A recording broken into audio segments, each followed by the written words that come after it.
नमस्कार दोस्तों, आप सभी लोगों का इस लेक्चर वीडियो में स्वागत है। आज हम लोग डिस्कस कर रहे हैं मल्टीपल डिस्क्रिमिनेंट एनालिसिस। तो दोस्तों, मल्टीपल डिस्क्रिमिनेंट एनालिसिस और मल्टीपल रिग्रेशन एनालिसिस में बेसिक डिफरेंस क्या है, पहले हम ये समझते हैं। मल्टीपल रिग्रेशन एनालिसिस में जो ये हमारा डिपेंडेंट वेरिएबल हुआ करता था y, और ये a plus b one x one plus b two x two and so on, तो दोनों y और x1 x2 x3 मतलब one dependent variable and several independent variables हमारे मैट्रिक फॉर्म में होते थे मल्टीपल रिग्रेशन एनालिसिस में। ठीक है, मैट्रिक का मतलब है कि दोनों क्वेश्चंस या तो हमने इंटरवल स्केल में बनाए हैं या रेशियो स्केल में बनाए हैं। लेकिन मल्टीपल डिस्क्रिमिनेंट एनालिसिस में जो ये हमारा डिपेंडेंट वेरिएबल है, ये कैटेगरिकल वेरिएबल है। इसमें 2 कैटेगरीज भी हो सकती हैं, 3 कैटेगरीज भी हो सकती हैं। तो कहने का मतलब है कि जो बेसिक डिफरेंस है मल्टीपल रिग्रेशन एनालिसिस में और मल्टीपल डिस्क्रिमिनेंट एनालिसिस में, वो यही है कि मल्टीपल डिस्क्रिमिनेंट एनालिसिस में डिपेंडेंट वेरिएबल कैटेगरी कल होता है नॉमिनल स्केल का, और जो सेवरल इंडिपेंडेंट वेरिएबल हैं x1 के x2 के एंड सो ऑन, ये सारे के सारे हमारे मैट्रिक डेटा होते हैं। ठीक है, अब इसमें ये जो है ZJ basically discriminant Z score बताता है। ये हर एक जो ऑब्जेक्ट होगा, बेसिकली ऑब्जेक्ट हमारा इंडिविजुअल भी हो सकता है, फॉर्म्स भी हो सकते हैं, तो उनको हम ऑब्जेक्ट कह रहे हैं और उनको हम क्लासिफाई कर सकते हैं दो म्यूचुअली एक्सक्लूसिव ग्रुप में। तो ये जो होगा हर एक इंडिविजुअल का या हर एक फॉर्म का एक जेड डिस्क्रिमिनेंट स्कोर होगा, और उसी के बेसिस पर हम ये डिसाइड करते हैं कि ये किस पर्टिकुलर ग्रुप में आएगा। और ए का मतलब है इंटरसेप्ट, और जो ये W1 हमने दिया है, इसका मतलब है यहाँ पर discriminant weight for independent variable i. जैसे इसमें B1 हुआ करता था मल्टीपल रिग्रेशन एनालिसिस में रिग्रेशन कोएफिशिएंट, इसमें हम इसको कहते हैं W1 W2 को discriminant weight for independent variables, अलग अलग इंडिपेंडेंट वेरिएबल के लिए। जैसे x1 के लिए W1 डिस्क्रिमिनेंट वेट है और x2 के लिए W2 डिस्क्रिमिनेंट वेट है। इस तरीके से हमारे ये डिस्क्रिमिनेंट वेट होंगे W1 W3 and so on. ऐसे ही ये जो है x हमारे इंडिपेंडेंट वेरिएबल्स, तो इंडिपेंडेंट वेरिएबल्स भी हमारे पास कई हो सकते हैं। तो कहने का मतलब ये है मल्टीपल रिग्रेशन एनालिसिस में वन डिपेंडेंट वेरिएबल होगा और सेवरल इंडिपेंडेंट वेरिएबल्स होंगे। अब दोस्तों, इसका पर्पस समझ लेते हैं। आज जैसे मैंने बताया कि अभी हम जो डिस्कस करेंगे पहले वो टू ग्रुप डिस्क्रिमिनेंट एनालिसिस, मतलब जो हमारा Z है, जो डिपेंडेंट वेरिएबल है, अगर उसको हम टू म्यूचुअली एक्सक्लूसिव कैटेगरी में डिवाइड कर देते हैं तो उसको हम टू ग्रुप डिस्क्रिमिनेंट एनालिसिस बोलते हैं। जैसे हमने इसको सक्सेसफुल और अनसक्सेसफुल के बीच में डिवाइड किया, तो ये हमारा हो गया टू ग्रुप डिस्क्रिमिनेंट एनालिसिस। और 3 ग्रुप में कि स्टूडेंट जो है हमारा इंजीनियरिंग में जाता है, मेडिकल में जाता है या मैनेजमेंट में जाता है। अगर हम 3 कैटेगरीज बना देते हैं तो ये आ जाता है हमारा 3 ग्रुप डिस्क्रिमिनेंट एनालिसिस। तो दोस्तों, जो ऑब्जेक्टिव्स हैं 2 ग्रुप डिस्क्रिमिनेंट एनालिसिस हो या 3 ग्रुप डिस्क्रिमिनेंट एनालिसिस, दोनों के सेम ही हैं। तो पहले हम पहला ऑब्जेक्ट करते हैं, ऑब्जेक्टिव समझते हैं कि डिस्क्रिमिनेंट का जो मेन ऑब्जेक्टिव क्या है। जैसे अभी हम डिस्कस कर रहे थे कि इसका हम क्लासिफिकेशन के पर्पस से हम लोग डिस्क्रिमिनेंट एनालिसिस यूज करते हैं। जैसे इसमें हमारे पास जो ऑब्जेक्ट्स हो सकते हैं, इंडिविजुअल हो सकती है, फॉर्म हो सकती है, प्रोडक्ट्स हो सकते हैं। ठीक है, हम इसमें ऐसा भी बेसिकली प्रिडिक्शन के लिए हम करते हैं। मान लीजिए कंपनी के पास कोई डेटा है और जो बायर है और जो बायर नहीं है, दोनों से उन्होंने डेटा भरवाया, तो उस डेटा के बेसिस पर हम ये प्रिडिक्शन कर सकते हैं कि जो आने वाला हमारे पास जो पोटेंशियल कस्टमर होगा, उससे जो हम डेटा फिल करेंगे, तो हम उसको बता सकते हैं कि ये प्रोडक्ट खरीदेगा या नहीं खरीदेगा। तो कुछ वेरिएबल्स होंगे हमारे पास, इंडिपेंडेंट वेरिएबल्स, उसमें जब उसकी वैल्यूज हम पुट करेंगे, जो उसने वैल्यू दी होगी उस इंडिपेंडेंट वेरिएबल में, तो हम ये प्रेडिक्शन कर सकते हैं कि ये प्रोडक्ट को खरीदेगा या ये नहीं खरीदेगा। तो इसका बहुत बड़ा यूज है मार्केटिंग में। और इसके बाद जो रिसर्च डिजाइन है दोस्तों, रिसर्च डिजाइन में हम देख रहे हैं एक तो वेरिएबल्स हमारे कौन से होने चाहिए। जैसे भी हमने बताया कि जो कैटेगरिकल वेरिएबल है, डिपेंडेंट वेरिएबल है जो हमारा z वो कैटेगरिकल नॉन मैट्रिक होना चाहिए और या नॉमिनल स्केल में होगा वो डेटा हमारा, और इंडिपेंडेंट वेरिएबल सारे के सारे कॉन्टिन्यूस या मैट्रिक में। मैट्रिक का मतलब है कि वो क्वेश्चंस हमने या तो रेशियो स्केल में बनाए हैं या सारे के सारे हमारे इंटरवल स्केल के क्वेश्चंस। दूसरा इसमें सैंपल साइज का इशू आता है कि सैंपल साइज कितना होना चाहिए। देखिए सैंपल साइज जो डिपेंड करेगा वो नंबर ऑफ वेरिएबल्स के ऊपर डिपेंड करेगा। अगर हमने नंबर ऑफ वेरिएबल्स 4 लिए हैं, 1 डिपेंडेंट एंड 3 इंडिपेंडेंट वेरिएबल, तो हमारा जो मिनिमम जो होना चाहिए सैंपल साइज वो 5:1 का रेशियो होना चाहिए। लेकिन ये बिल्कुल मिनिमम है, हमें ज्यादा से ज्यादा, और ये भी देखना चाहिए कि जो सैंपल साइज है पर ग्रुप में मिनिमम जो हमारे पास रेस्पोंडेंट होंगे वो कम से कम 20 होने चाहिए। ठीक है, तो सैंपल साइज ये तो हमने मिनिमम बताया, इसमें भी हम कंडक्ट कर सकते हैं, लेकिन जो मिनिमम ग्रुप जो जैसे 2 ग्रुप है तो उसमें 20 रेस्पोंडेंट एक ग्रुप में होंगे, तो उससे जो हमारे रिजल्ट्स होंगे वो ज्यादा डिजायरेबल आएंगे। दूसरा ये है सैंपल साइज को हम 2 पार्ट्स में डिवाइड कर देते हैं, एक तो एस्टिमेशन सैंपल और दूसरा वैलिडिटी चेक करने के लिए वैलिडेशन सैंपल। और इसमें रेशियो हम कर सकते हैं, मान लीजिए हमारे पास 100 का सैंपल साइज है तो 50 का हम एस्टिमेशन सैंपल ले सकते हैं और 50 का वैलिडेशन सैंपल। जरूरी नहीं है कि 50-50%, ये 60% एस्टिमेशन सैंपल ले सकते हैं, 40% वैलिडेशन, या 70% एस्टिमेशन और 30% वैलिडेशन। ठीक है, हालांकि हम अपने जो केस स्टडी लेंगे उसमें 50-50% लेंगे, 50% रेस्पोंडेंट हमारे एस्टिमेशन के लिए लेंगे और 50% रेस्पोंडेंट हम वैलिडेशन के लिए लेंगे। अब दोस्तों देखिए ये जो कुछ इसके एजम्पशंस हैं डिस्क्रिमिनेंट एनालिसिस के, जैसे नॉर्मेलिटी, लीनियरिटी, मल्टीकोलिनियरिटी और इक्वल वेरिएंसेस एंड कोवेरिएंसेस मैट्रिक्स। देखिए इनको तो हम डिस्कस कर चुके हैं प्रीवियस केसेस में भी। नॉर्मेलिटी जो हम निकालते हैं, जो एरर टर्म है हमारा, उसका जो हिस्टोग्राम बनता है वो नॉर्मल कर्व होना चाहिए, उस हिस्टोग्राम का मतलब बेल शेप्ड में होना चाहिए, तब हम नॉर्मल कहते हैं। और लीनियरिटी बेसिकली जो हम निकालते हैं डिपेंडेंट और इंडिपेंडेंट वेरिएबल्स के बीच में जो एरर टर्म का है वो एक लीनियर ट्रेंड होना चाहिए, उसमें कोई यू शेप या कोई फनल शेप का हमारा डेटा नहीं आना चाहिए, एक लीनियर होना चाहिए डेटा। और मल्टी कोलिनियरिटी का मतलब है कि जब 2 से ज्यादा वेरिएबल आपस में हाईली कोरिलेटेड होते हैं तो उसमें मल्टी कोलिनियरिटी की प्रॉब्लम आती है। तो ये तो हम निकाल चुके हैं। अभी आज जो हम डिस्कस करेंगे, एक तो मल्टी कोलिनियरिटी कैसे निकालेंगे और दूसरा है इक्वल वेरिएंसेस एंड कोवेरिएंसेस मैट्रिसेस। ठीक है, ये होमोजेनिटी की ही तरह है, जैसे होमोस्कैडास्टिसिटी और हेटेरोस्कैडास्टिसिटी होती है, इसी में हम यहाँ पर जो है equal variance and covariance matrices लेते हैं। और इसकी जो बॉक्स एंड प्लॉट में जो वैल्यू आती है हमारी पी वैल्यू, वो नॉन सिग्निफिकेंट होना चाहिए। कहने का मतलब है पी की वैल्यू 0.05 से ज्यादा होनी चाहिए। जैसे हम होमोजेनिटी निकालने के लिए लिवेन टेस्ट में पी की वैल्यू जो प्रोबेबिलिटी वैल्यू है 0.05 से ज्यादा निकालते थे, वैसे ही हम बॉक्स एंड प्लॉट में भी पी की वैल्यू हमारी 0.05 से ज्यादा होनी चाहिए। ठीक है, अब इसके बाद जो है ये जो फोर्थ स्टेप है, इसमें estimation of discriminant model and overall fit के बारे में बात करेंगे। तो एक तो इसमें जो हम बात करते हैं ये एक तो है स्टेप वाइज एस्टिमेशन, और फिर उस रिजल्ट्स को हमें इंटरप्रेट करना है, फिर वैलिडेशन के लिए जो हमने 50% का डेटा लिया है उसके रिजल्ट्स और हमारे रिजल्ट दोनों मैच करने चाहिए। तो इस तरीके से हम लोग जो मल्टीपल डिस्क्रिमिनेंट एनालिसिस को हम परफॉर्म करते हैं। ठीक है, अब दोस्तों मैं एक छोटी सी जो केस स्टडी है वो ले रहा हूं। दोस्तों ये जो केस स्टडी है ये बहुत ही सिंपल सा केस स्टडी हमने लिया है, और उसमें जो हमारे पास डेटा है वो 80 रेस्पोंडेंट का डेटा है।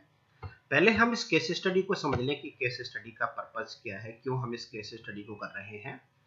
देखिए केस स्टडी का जो पर्पस है वो है प्रेडिक्शन के लिए हम कर रहे हैं। इसमें हमारे पास पोटेंशियल बायर हैं जो प्रोडक्ट को परचेज करेंगे, और दूसरा जो कोडिंग की है हमने टू वुड नॉट परचेज। ठीक है, तो हम एक ऐसा मॉडल एस्टिमेट करना चाहते हैं जिससे हम ये प्रेडिक्शन कर सकें कि कोई जो नया हमारे पास पोटेंशियल बायर आ रहा है उसको हम कैसे समझ सकें कि ये प्रोडक्ट परचेज करेगा या नहीं करेगा। तो ये मॉडल हम डेवलप कर रहे हैं, और उस मॉडल में हम वो पर्टिकुलर वैल्यूज रखने के बाद हम ये डिसाइड कर पाएंगे कि ये प्रोडक्ट को खरीदेगा या नहीं खरीदेगा। तो ये हमारा जो डेटा है नॉमिनल स्केल में है। और फिर हमने जो ये प्रोडक्ट है, ये बेसिकली हमारा प्रोडक्ट बाइक है ना। तो बाइक को खरीदने के लिए वैसे तो बहुत सारे वेरिएबल्स होते हैं, लेकिन हमने केवल 3 ही वेरिएबल लिए हैं, जैसे ड्यूरेबिलिटी क्या है, परफॉर्मेंस बाइक की कैसी है ना, जैसे माइलेज वगैरह क्या है, लुकिंग मतलब वो दिखने में कैसी है, बाइक स्टाइलिश है या नहीं है। तो ये 3 ही हमने वेरिएबल लिए हैं। और हम ये जानते हैं कि ये जो मेन 3 वेरिएबल है, ये तीनों वेरिएबल बायर्स को इन्फ्लुएंस करते हैं, और जो कि वो उस पर्टिकुलर बाइक को खरीदे या ना खरीदे, क्योंकि ये तीनों वेरिएबल जो हैं उसको कि वो ड्यूरेबिलिटी भी बायर को इन्फ्लुएंस करेगी, परफॉर्मेंस भी और लुकिंग भी। अगर ड्यूरेबिलिटी उसको अच्छी लगती है, किसी भी उसकी प्रोडक्ट ड्यूरेबल है या नहीं, तब वो खरीदेगा, परफॉर्मेंस भी अच्छी लगेगी तो खरीदेगा। अगर इन तीनों की वैल्यू लो देगा तो वो नहीं खरीदेगा। खैर, तो ये जो 3 वेरिएबल से हम डिस्क्रिमिनेट करेंगे कि वो परचेज करेगा या नहीं करेगा।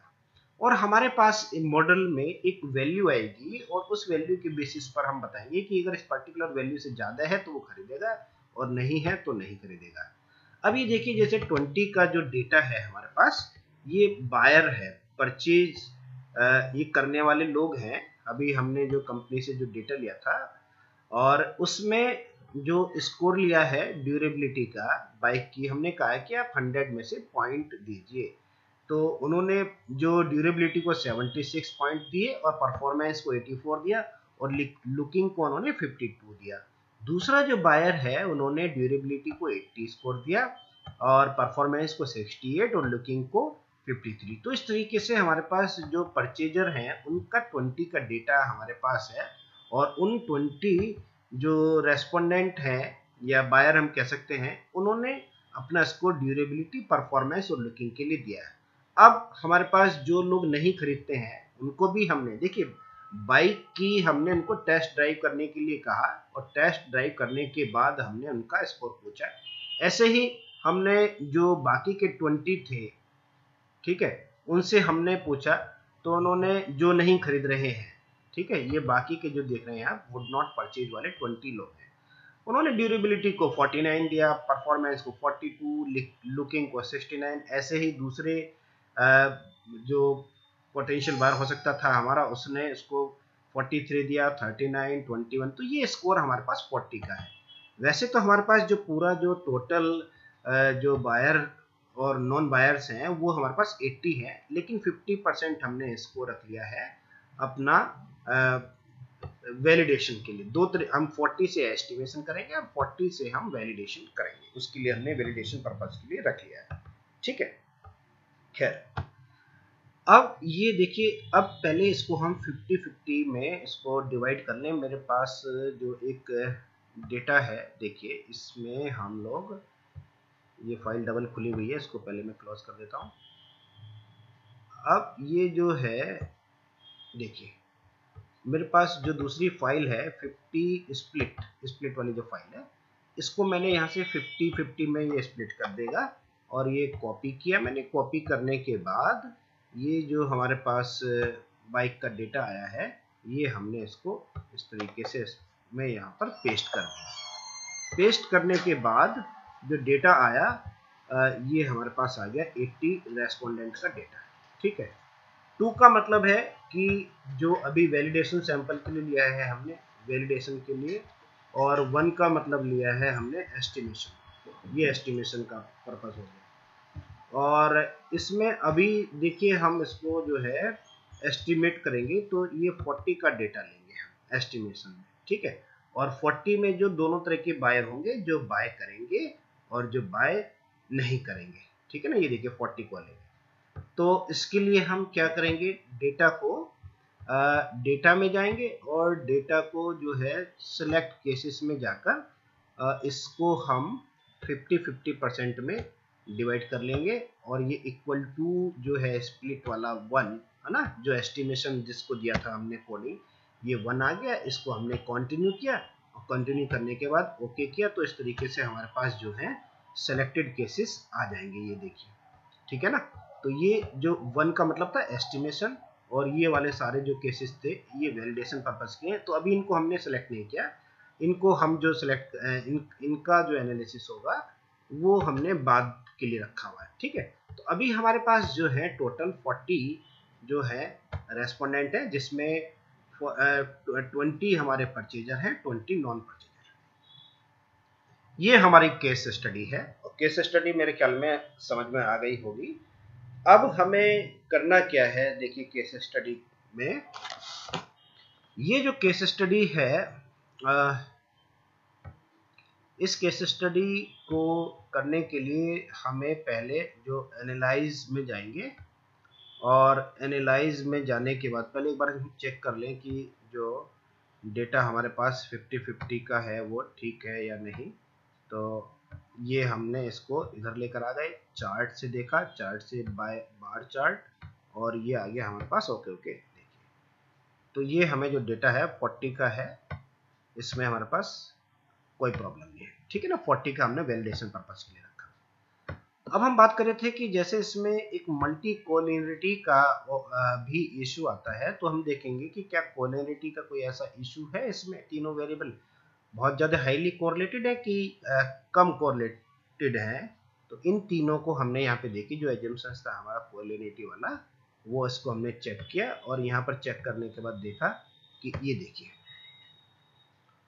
तो ये जो है पहला वाला हमारा जो है सिग्निफिकेंट आ रहा है वैसे, और जो दूसरा है ये भी, ये नॉन सिग्निफिकेंट है, ये भी नॉन सिग्निफिकेंट है, केवल एक सिग्निफिकेंट आ रहा है। लेकिन ये वैल्यू अगर हमारी 0.6 से ज़्यादा होती तब हमारे लिए प्रॉब्लम हो सकती थी, कि हम कह सकते थे कि जो बाइक परफॉर्मेंस है और जो ड्यूरेबिलिटी हाईली कह सकते हैं कि कोरिलेटेड है। हालांकि सिग्निफिकेंट है, बट अभी हम इसको नहीं हटाएंगे यहाँ से, क्योंकि 0.6 से ज़्यादा होता तब हमारे लिए प्रॉब्लम हो सकती थी। तो बाकी तो खैर ठीक है, कोई दिक्कत नहीं है, ज़्यादा हाईली कोरिलेटेड नहीं है। देखिए ये 0.169 है, नॉन सिग्निफिकेंट है 0.69 है, और ये कोरिलेशन देखिए 0.084 और 0.222, ठीक है। तो जो मल्टी कोरिलेटी का फिलहाल कोई ऐसा इशू इसमें नहीं है। अब देखिए, अब इसको जो है हम परफॉर्म करते हैं, इसमें जाएंगे, देखिए एनालाइज के बाद क्लासीफाई के बाद डिस्क्रिमिनेंट, और डिस्क्रिमिनेंट के बाद जो है इसको हमने इधर रखा ग्रुप को, और दो ही नाम रखे हैं ग्रुप के, देखिए 1 और 2, 1 परचेजर के लिए और जो 2 वुड नॉट परचेज के लिए, और तीनों जो वेरिएबल्स हैं हमारे उनको हमने यहाँ पर इंडिपेंडेंट वेरिएबल्स में ट्रांसफर कर दिया। फिर इसके बाद यूज स्टेप वाइज मेथड, फिर स्टैटिस्टिक्स, इसमें हमें मीन्स को, यूनिवेरिएट एनोवा, बॉक्सम, फिशर अनस्टैंडर्डाइज्ड, और with in group covariance, separate group covariance, continue के बाद मेथड, इसमें हमें कोई कुछ नहीं करना। फिर इसके बाद क्लासीफाई भी ठीक है, ऑल ग्रुप इक्वल, क्योंकि हमने 50-50% लिया, 20 जो है हमारे बायर हैं और 20 बायर्स नहीं है। विद इन ग्रुप को वेरिएंस ग्रुप, और इसके बाद जो है ये केस वाइज रिजल्ट, फिर समरी टेबल, और इसके बाद हमने इसको कंटिन्यू किया, मिसिंग वैल्यू है नहीं कोई। इसके बाद सेव, देखिए हम दो चीज करेंगे, प्रेडिक्टेड ग्रुप मेंबरशिप क्यों किस ग्रुप में होगा, और डिस्क्रिमिनेंट स्कोर, ठीक है। इसके बाद हमने इसको कंटिन्यू किया। कंटिन्यू करने के बाद देखिए हमने इसको ओके किया, तो हमारे पास ये रिजल्ट्स आ गए, ये देखिए, ठीक है। अब दोस्तों रिजल्ट का जो इंटरप्रिटेशन होगा वो हम नेक्स्ट लेक्चर में करेंगे। Thank you.